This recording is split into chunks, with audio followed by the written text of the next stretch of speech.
어느 해 가을, 나는 서울 근교의 작은 마을로 이사하게 되었다. 도시의 분주함에서 벗어나 조용하고 한적한 생활을 기대하며 고옥이지만 분위기 있는 집을 찾게 되었다. 이 집은 오래된 양옥집으로 마을 어귀에 언덕 위에 위치해 있었다. 검붉은 벽돌과 낡은 나무로 만들어지니 집은 주위에 나무가 우거져 있어 낮에도 꽤 음침하게 보였다. 이사를 한 지 얼마 안 되어 집에 이웃인 한 할머니께서 찾아오셨다. 그녀는 나를 반갑게 맞이하며 이 지역에 대해 많은 이야기를 해주셨다. 이야기를 듣던 중 그녀는 이 집에 얽힌 오래된 전설을 들려주셨다. 수십 년 전 이 집에는 한 젊은 부부가 살았는데 어느 날 아내가 실종된 후로 남편이 그리움을 견디다 못해 스스로 목숨을 끊었다고 했다. 그 이후로 이 집에선 종종 이상한 소리와 흔적들이 발견된다는 것이었다. 나는 그런 이야기를 그저 오래된 마을의 도시 전설이라 여기고 대수롭지 않게 넘겼다. 그러나 이사를 온 지 몇 주가 되자 이상한 일들이 하나 둘씩 일어나기 시작했다. 처음엔 그저 밤마다 누군가 복도를 걷는 듯한 발소리가 들리기 시작했다. 나무 마루가 삐걱거리는 소리에 잠에서 깼지만 나가보면 그곳엔 아무도 없었다. 바람 소리일 거라 생각하며 무시했다. 그러나 점차 이상한 일들은 뚜렷해지기 시작했다. 어느 날 밤 거실의 조명이 갑자기 깜빡거리며 꺼졌다. 나는 전구의 문제일 거라며 새 전구로 갈아 끼우려 했으나 전구는 멀쩡했다. 그리고 다음날 아침 부엌의 식탁 위에 낯선 여자아이의 발자국이 젖은 채로 남아있었다. 집에는 나 혼자 살고 있었기 때문에 그 발자국의 주인은 있을 수 없었다. 점점 더 불안해진 나는 집안 곳곳에 카메라를 설치하기로 마음먹었다. 몇 주 후 나는 녹화된 영상을 확인하다가 한 장면에서 소름이 끼쳤다. 한밤중 복도에 카메라에 하얀 드레스 차림의 여성이 서성이는 모습이 잡힌 것이었다. 그녀는 유령처럼 뚜렷하지 않았고 사라졌다가 나타났다를 반복했다. 나는 이 끔찍한 광경에 충격을 받았고 지체 없이 지역의 무당을 찾아가 도움을 요청했다. 무당은 이 집이 오래된 원혼의 터라고 말했다. 그녀는 집을 떠도는 영혼이 과거에 이곳에서 살았던 부부의 아내일 것이라고 전했다. 그녀의 영혼이 불의의 사고로 죽음을 맞이하지 못하고 떠돌고 있다는 것이었다.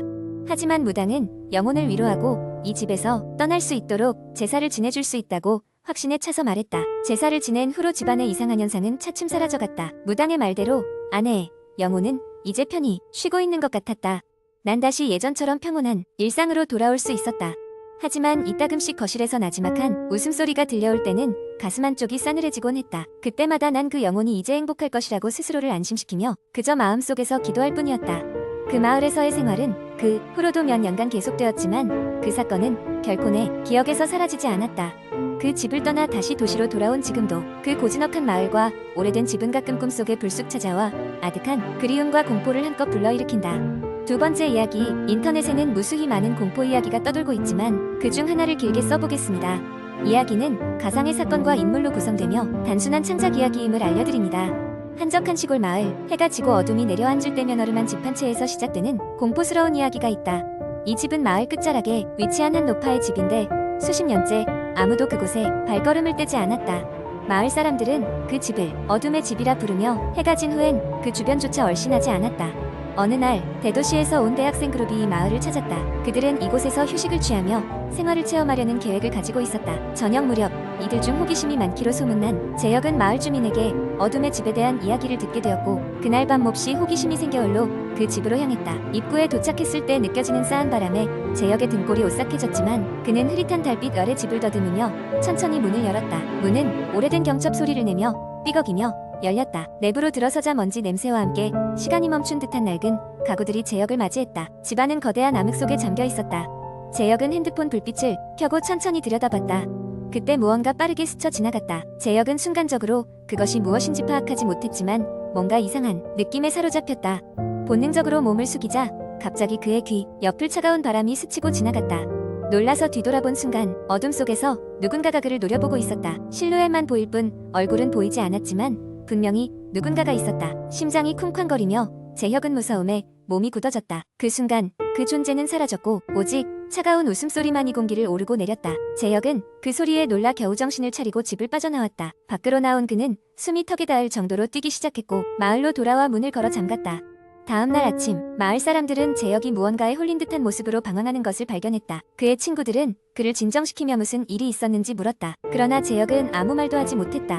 그저 반복적으로 그들이 나를 보고 있었다라고 중얼거릴 뿐이었다. 며칠 후 재혁은 도시로 돌아갔지만 그의 마음속에는 뿌리 깊은 두려움이 자리 잡았다. 이후로도 그는 밤마다 어둠 속에서 느껴지는 그 차가운 시선에 시달렸다. 시간이 지나도 그날 밤의 기억은 지워지지 않았고 결국 그는 불면증에 시달리며 일상생활이 불가능한 상태로 빠져들게 되었다. 이야기를 들은 마을 사람들은 다시금 확신했다. 어둠의 집은 절대로 가까이에서는 안 될 장소라는 것을. 그리고 그 미스터리한 집에 대한 이야기는 점점 더 무서운 소문으로 뒤덮여갔다. 대담한 이들이라 할지라도 그 집에 들어가기를 시도하려는 사람은 더 이상 없었다. 세 번째 이야기 한국 인터넷에서 자주 등장하는 공포썰은 주로 일상적인 상황에서 시작되어 점차 기괴한 사건으로 발전하는 경우가 많습니다. 다음은 그런 유령의 공포썰을 예로 들어 길게 작성한 것입니다. 나는 서울의 한 오래된 아파트에 살고 있다. 아파트는 지어진 지 30년이 넘어 외관도 허름하고 엘리베이터는 자주 고장이 나곤 했지만 역세권이라는 이유로 꽤 인기가 많았다. 이곳에서 몇 년째 살고 있는 나는 어느덧 낡은 아파트의 불편함조차 익숙해졌다. 어느 날 퇴근 후 집으로 돌아오던 중이었다. 그날은 특히나 피곤해서 빨리 집에 가서 씻고 쉬고 싶은 마음뿐이었다. 그런데 아파트 입구에 들어서자 등골이 서늘해지는 기분이 들었다. 평소와는 다른 이상한 정적이 아파트 전체에 감돌고 있었다. 이상하다고 생각하면서도 대수롭지 않게 넘기고 엘리베이터로 향했다. 엘리베이터 문이 열리자 이미 2명이 타고 있었다. 한 사람은 아파트에서 몇 번 본 적이 있는 아저씨였고 다른 한 사람은 낯선 청년이었다. 어색한 침묵 속에서 12층 버튼을 눌렀다. 엘리베이터는 삐걱거리며 움직이기 시작했다. 잠시 후 엘리베이터가 6층에서 멈췄다. 문이 열렸지만 아무도 타지 않았다. 순간 엘리베이터 안은 한기가 도는 듯했고 나는 어쩐지 소름이 돋았다. 문이 닫히고 엘리베이터는 다시 위로 움직였다. 그러다가 갑자기 엘리베이터가 급 정지를 하였다. 꼼짝도 하지 않았다. 작동이 멈춘 엘리베이터 안에서 우리는 서로의 얼굴을 보기 시작했다. 내가 무언가 말을 하려던 찰나 낯선 청년이 입을 떼었다. 이 엘리베이터 종종 이래요. 하지만 곧 움직일 겁니다. 평온한 그의 목소리가 이상하게 위로가 되었지만 어딘가 믿을 수 없는 기분도 들었다. 몇 분간의 침묵 끝에 엘리베이터는 다시 움직이기 시작했다. 그리고 마침내 12층에 도착했다. 안도의 한숨을 쉬며 내릴 준비를 할 때 청년이 갑자기 내게 속삭였다. 12층에는 가지 마세요. 오늘 밤은 안전하지 않아요. 놀라서 돌아봤지만 청년은 이미 내리고 있었다. 말릴 새도 없이 그는 계단을 이용해 아래로 사라져버렸다. 그의 경고가 머릿속에 맴돌며 나는 뒤늦게나마 그를 불러세울 걸 후회했다. 하지만 이미 늦었다. 마음속의 불안감을 없애려 노력하며 집으로 향했다. 문을 열고 들어서자 집안은 여느 때와 다름없이 고요했다. 하지만 이상하게도 그날 밤은 도무지 잠을 잘 수 없었다. 창밖에서 들려오는 바람 소리조차 섬뜩하게 들렸다. 시계를 보니 밤 2시쯤이었다. 잠을 청하려 누운 순간 거실 쪽에서 작은 소리가 들렸다. 무언가가 움직이는 소리 같았다. 가슴이 철렁 내려앉았다. 조심스럽게 침대에서 일어나자마자 가느다란 빛이 거실에서 비치고 있었다. 이상했다. 분명 거실 불은 끄고 잤는데 떨리는 손으로 거실로 향했다. 그리고 그곳에서 나는 믿을 수 없는 광경을 목격했다. 텔레비전이 켜져 있었고 화면에는 이상한 영상이 흐르고 있었다. 오래된 흑백 화면 속에 한 여자가 웃고 있었다. 화면 너머로 그 여자는 나를 똑바로 쳐다보며 싱긋 웃었다. 섬뜩할 정도로 생생한 눈동자. 그녀의 시선은 카메라를 넘어 마치 나를 직접 보고 있는 듯했다. 텔레비전을 끄려고 리모컨을 찾았지만 어디에도 보이지 않았다. 급히 전원을 뽑았지만 화면은 여전히 켜져 있었다. 불길한 기운에 사로잡혀 뒤로 물러서려던 순간 텔레비전 속 여자가 입을 뗐다. 나가야 해. 여기 있지 마. 깜짝 놀라 뒷걸음질 치다 털썩 주저앉았다. 온몸은 얼어붙었고 심장은 미친 듯이 뛰었다. 그 순간 문 밖 복도에서 무거운 발소리가 들려왔다. 점점 가까워지는 소리에 숨조차 쉴 수 없었다. 무엇인지 알 수 없는 공포가 온 몸을 휘감았다. 발소리는 내 문 앞에서 멈췄다. 그리고 조용해졌다.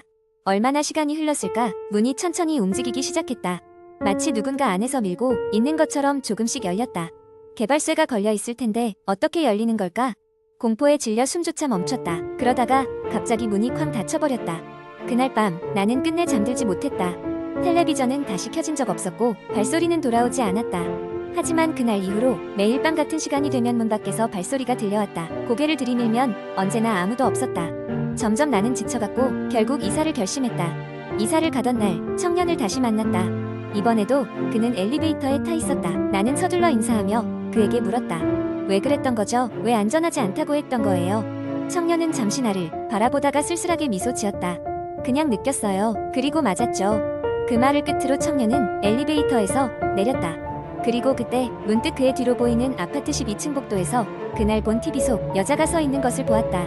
여자는 나를 보며 아련한 미소를 짓고는 사라졌다. 다시는 그 아파트를 발걸음할 일은 없겠지만 지금도 가끔 그 청년이 어떤 의미로 그런 경고를 했는지 그리고 그 엘리베이터에서 내가 만난 것들이 무엇이었는지에 대해서 생각하곤 한다. 미스터리로 가득한 그 아파트와의 시간들은 나에게 영원히 풀리지 않을 수수께끼로 남았다.